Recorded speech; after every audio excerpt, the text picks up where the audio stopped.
All right, I promised to show you my turkey eggs that are in the process of being hatched. You remember the chicken eggs that we had? Well, here's the turkey eggs.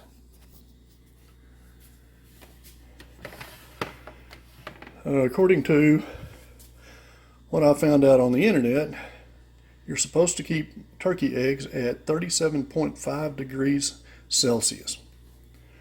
That's a little over 100 degrees. So anyway, here's my incubator. So I'm going to take the top off. And these are the turkey eggs. They're about the size of chicken eggs, but they have a texture to them. All these little brown spots, they're kind of rough. So anyway, I've got 8 of them that my turkey had, and I have to turn them at least twice a day. So in order to make sure that I've gotten them turned, I got a magic marker and I put these stripes on one side of the egg. That way I can look at I can just look down here and I know if I've turned the egg completely over once or not. So that's why they've got black stripes on them. Hopefully about the 25th of April, we'll start having some turkeys, some baby turkeys. Well, anyway, that's the eggs.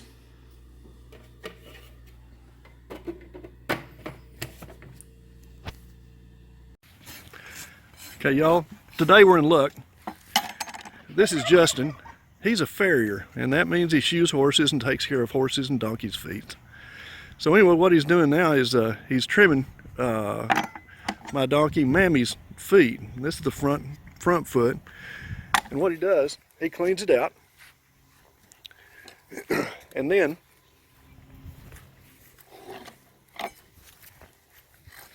he shaves off all the trimmings, all the rough edges. And this keeps her walking steady and healthy. He comes about every 6 weeks to 2 months because the hooves grow pretty quick on a donkey.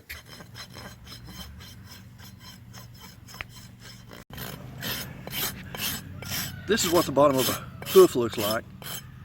And the middle of the back right up here at the top, is that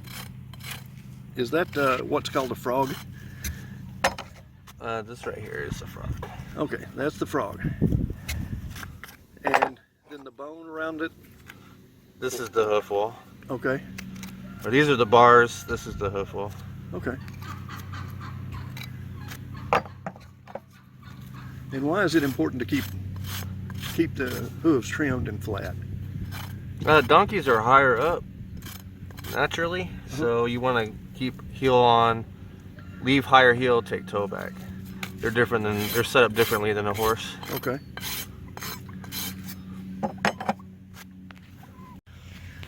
All right, what I'm showing you here is the toolbox of a farrier. We've got the what's the tall thing, Justin? Oh, this is the hoof jack. Hoof jack, okay. And then we got the clippers, which are these right here, used to trim off the excess hooves. And this is a rasp that used to file down the hooves on the outside. And this is just a cleaner tool. And Justin said this was handmade by a friend of his. And then this is just a cleaning knife. This is a left or right. They have right and left ones, but this one does both. And this is basically what he uses for a loop knife. A loop knife, okay, because it has a loop in it. But that's basically what he uses. That and his back, a lot of back. This is a little exercise where we're going to find take a particular date, and let's make it November 22nd.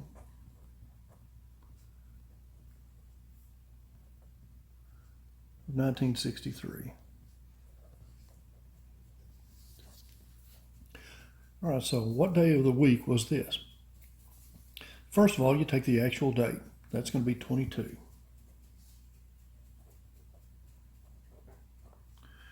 Then you take the month code, and that's going to be found on the top of the paper I've given you. And we look down here in November, that's going to be a 4. So we're going to add that. Then we're going to take the century code. And the century code, you can see, if you look down there, you're going to see a pattern, 0642064, and it'll repeat like that for whatever century you want to go back to or go to in the future. So here we're in the 20th century. That's going to be 1900 to 1999, and that has a century code of 0. So we add in 0. Then we take the actual year, 63.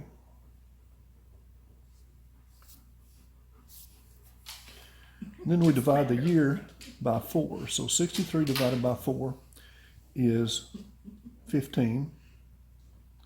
And we have a remainder of 3. We're going to ignore the remainder.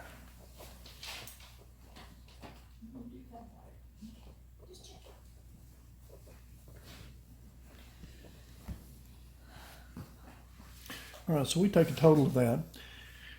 And so 22 plus 4 is 26. 26 plus 63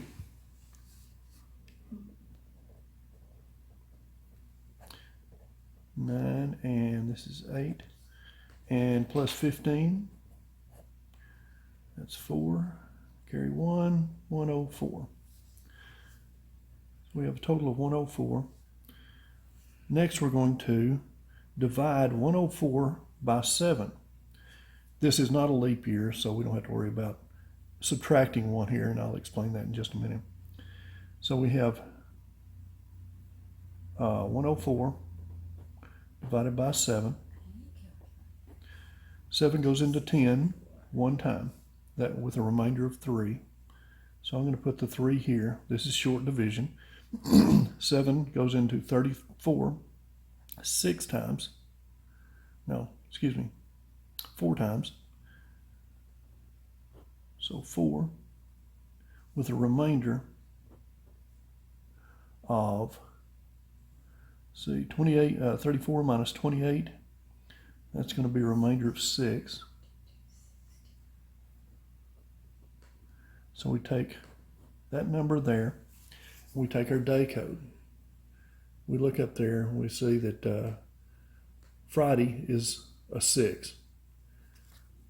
So November 22nd of 1963 occurred on a Friday.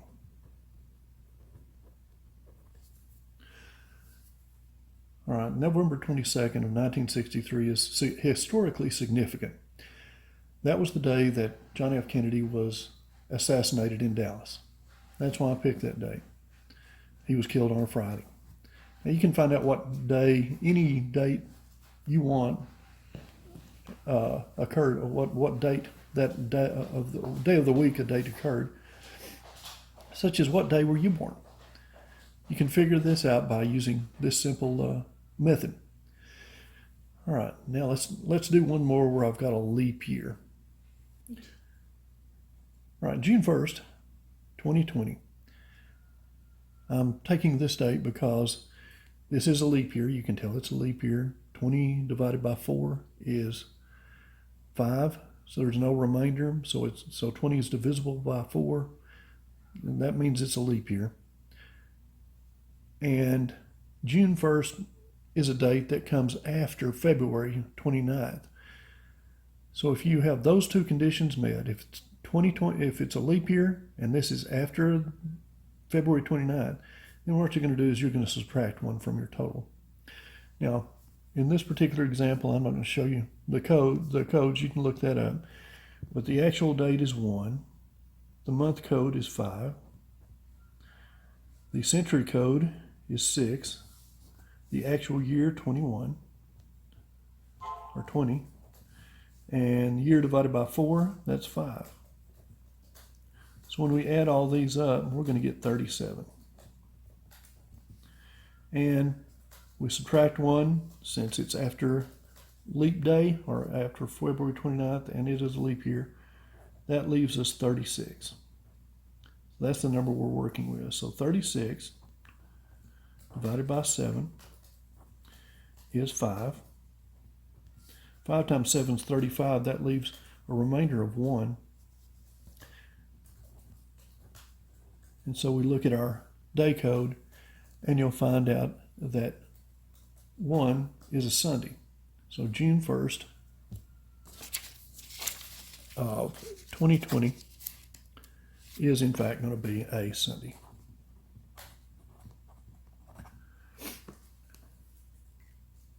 All right, the problems on the next page are different days. They're historical dates. Something really important happened on every one of those days.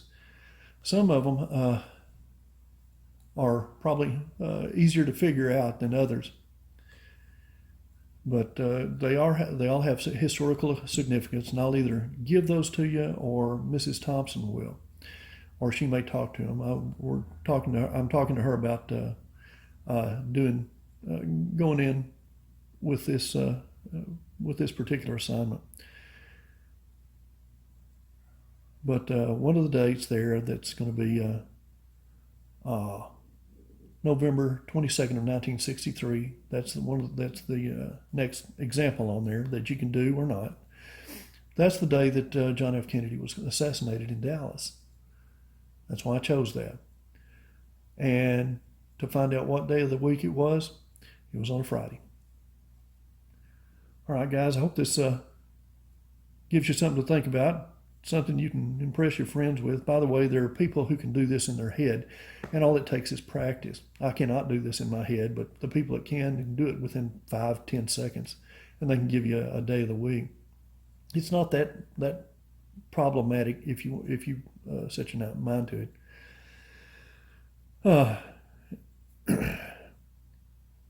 But I'll see you next time, and I hope you have some fun. By the way, you can fold these cards up, this first page up, and if you would, you can fold it up small enough to put it in your Napier's Bones folder. That way you can keep it.